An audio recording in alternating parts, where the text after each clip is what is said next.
బాల్యమిత్రుడు road ప్రమాదంలో గాయపడి ఇటీవల మరణించడంతో తమ మిత్రులందరూ కలిసి మృతుని కుటుంబానికి ఆర్థిక సహాయం అందజేసి తమ బాల్యమిత్రుడు కుటుంబానికి అండగా ఉంటామని భరోసా ఇచ్చారు. వివరాల్లోకి వెళ్తే సూర్యాపేటలోని కోమటిగుంటకు చెందిన పిట్టల యుగేందర్ గత 6 నెలల క్రితం రోడ్డు ప్రమాదానికి గురయ్యాడు. హైదరాబాద్లోని ఓ ఆస్పత్రిలో చికిత్స పొందుతూ ఇటీవల మరణించాడు. దీంతో తమ బాల్యమిత్రులు దశదినకర్మ సందర్భంగా పిట్టల యుగేందర్ కుటుంబ సభ్యులకు 30,000 రూపాయలు ఆర్థిక సహాయాన్ని అందించి అండగా నిలిచారు.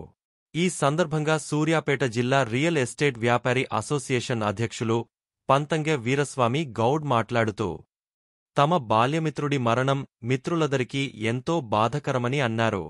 ఈ ఆర్థిక సహాయమే కాకుండా భవిష్యత్తులో కూడా వారి కుటుంబానికి అండగా ఉంటామని భరోసా ఇచ్చామన్నారు. ఈ కార్యక్రమంలో యుగేంద్ర, నాగరాజు, హరికృష్ణ, శంకరాచారి, లక్ష్మణ్, సతీష్ తదితరులు పాల్గొన్నారు.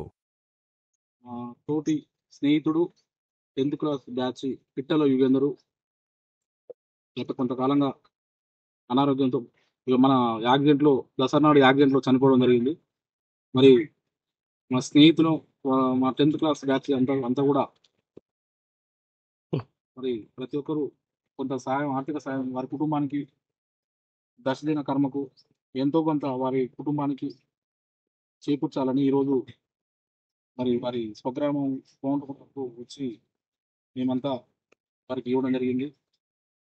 మరి ఎంతోమంది మానవత్వం అనేది మర్చిపోకుండా స్నేహితులం అందరం కూడా ప్రతి చదువుకున్నటువంటి బ్యాచ్ ప్రతి ఒక్కరు కూడా విద్యార్థి దశ నుంచి మరి స్నేహం అనేది మర్చిపోకుండా ప్రతి ఒక్కరూ ఇలా నడుచుకోవాలని, ప్రపంచానికి మానవాళిగా ఐక్యంగా ఉండాలని, ఆశీర్వాదం ఉండాలని ఆ స్నేహితులు అందరం కూడా కోరుకుంటూ సెలవు తీసుకుంటాం. మీ వార్తలు మా ఛానల్లో ప్రసారం కొరకు 8919953188 నెంబర్కి మీ వీడియోలు వాట్సాప్ లేదా టెలిగ్రామ్ ద్వారా పంపగలరు.